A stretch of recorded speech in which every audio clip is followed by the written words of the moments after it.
Appointment upended. Matt Gaetz, he withdraws his bid for Attorney General. And an uphill battle for 2 more cabinet appointments accused of sexual abuse. Could Trump's presidency mean the end of the Department of Education? And what does that mean for you? Plus, your property taxes, are they going up? I'll take a look at the latest version of Mayor Johnson's budget. This is The Brief. I'm Ann Ahern. Our first takeaway: President-elect Trump's cabinet is up in the air.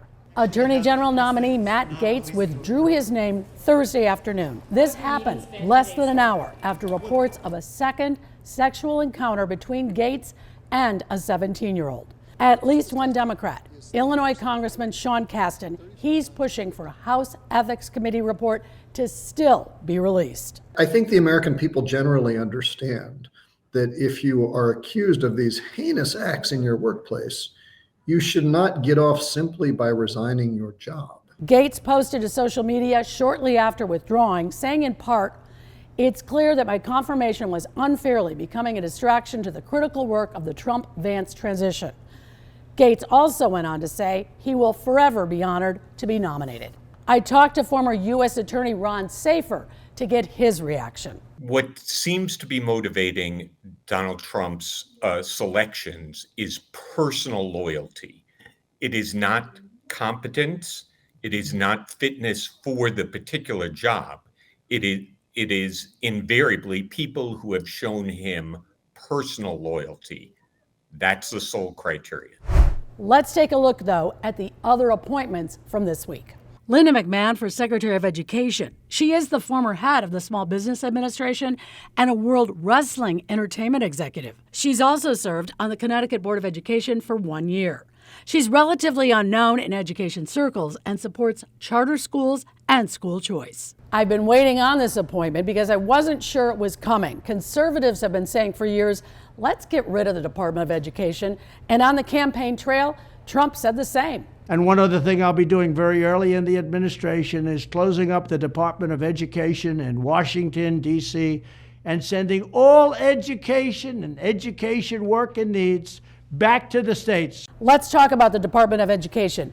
What goes on there? First of all, it provides funding for public schools from kindergarten through grade 12. Special education, low-income students, as well as students with disabilities. Big funding for all of them. And it enforces civil rights laws like Title IX and manages a $1.6 trillion student loan program. And it keeps key statistics, whether it is performance, enrollment, and crime in schools.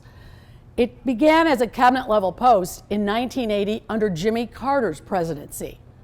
It is the smallest staff of cabinet agencies, and it is the 3rd largest discretionary budget, meaning the critics will find there's some wiggle room in all that money, and they want to know how it's being spent, which takes us to Project 2025. Conservatives wrote this transitional report.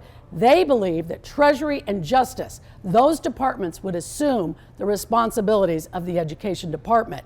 But listen to this, it all needs congressional approval first.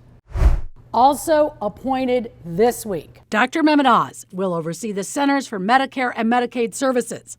President-elect Trump calling him most qualified to, quote, make America healthy again. Included in that announcement, hints that cuts could be on the way for Medicare. Former Wisconsin Congressman Shawn Duffy for Secretary of Transportation. He was a Fox News host and, like Trump, has a reality TV background. Remember MTV's Real World? 7 strangers picked to live in a house. Billionaire businessman Howard Lutnick was named Secretary of Commerce. He's been co-chair of Trump's transition team and a big voice behind the tariff plan. So, what is a tariff? The dictionary definition, it's basically a tax on imported goods. And what President-elect Trump would like to do is charge up to 20% on all imports. Those from China, an extra 60%. What happens next? The Constitution does say that Congress can enact tariffs. There is some authority already delegated to the president. As well, President Trump, he believes it will encourage U.S. manufacturing. However, opponents, Economists, as well as Illinois Governor Pritzker, believe it will make products more expensive. In fact, they say it's a job killer. Whether you like these appointments or not, they do need Senate approval. And this week, I did speak with Illinois Republican co-chair Aaron Del Mar. He isn't sure they will happen. Because some of the picks are so incendiary that it might be easier to start the Senate confirmation with them and then trade them out for somebody else later on. So I think that these initial picks may not be the final person that's going to be on his cabinet. The second takeaway I'm watching, President-elect Trump promised on the campaign trail he would carry out mass deportations, and now adds he will use the military to do so. The Republican platform promises to launch the largest deportation operation in the history of our country. President-elect Donald Trump confirms a new mass deportation program to use the military to, quote, reverse the Biden invasion. Governor J.B. Pritzker reacts. The idea of calling out, the Army into the domestic confines of the United States seems uncalled for and may in fact be unconstitutional and illegal. You can't use the military for domestic enforcement. Kent College of Law immigration expert Victoria Carmona. I don't think everyone should panic, but people need to be concerned about this rhetoric. We've got to be ready. Get your folder together. Not just activists, Emma Lozano, others too note the impact of removing undocumented workers from the economy. It is estimated there are 11.7 million immigrants in the United States without legal status. These corporations and factories, they're not going to want all of these people to go because they don't have any workers. Mass deportations would impact jobs, whether it's agriculture, caregivers, construction, or hospitality. Critics say deportations will lead to higher prices, whether it's the grocery store or to build a new home. Sam Toya with the Illinois Restaurant Association. People are tired of prices going up, but if you deport that many folks, you're going to see inflation go through the roof. And the third takeaway I'm watching, it's been a very busy week at City Hall. Mayor Brandon Johnson needs 26 votes to get his budget passed, and right now he does not have them. I'm not sure if I'll get a placard for being collaborator in chief. Mayor Brandon Johnson defends his style, even if aldermen disagree. I could not say it felt like collaboration. I know I can say that because half the things we learn are from the press. Some of the steps and measures that are being taken, some individuals are having tantrums right now. It's time to grow up. People in Chicago don't have time for that. How many ambulances, engines, and trucks we have? As the City Council holds hearings on next year's budget, today it was the Chicago Fire Department that presented its needs.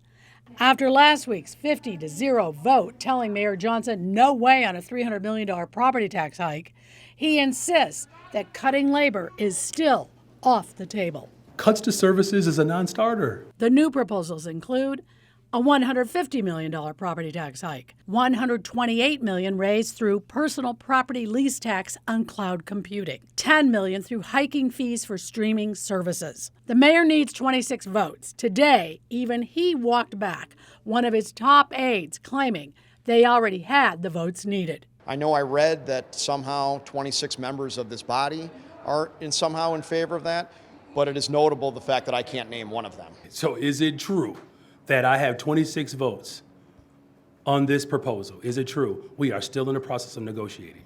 Any property tax hike is tough, even for some of his allies to raise their hand in approval. There needs to be more discussions. I think what is not an option is operating without a budget or delaying these or obstructing ideas. I do think that we have a responsibility to get to a budget agreement. What I'm also looking at next week, the Chicago mayor's race. It's 2.5 years away, but look at my social media post. It has generated nearly 4 million views. Prominent business leaders, civic, and labor, they're talking to Illinois Secretary of State Alexi Janulius about running for mayor. He is not saying yes yet, but this is creating a lot of interest. He's not the only one, and of course, Mayor Brandon Johnson likely to run again, even though his approval numbers right now are low.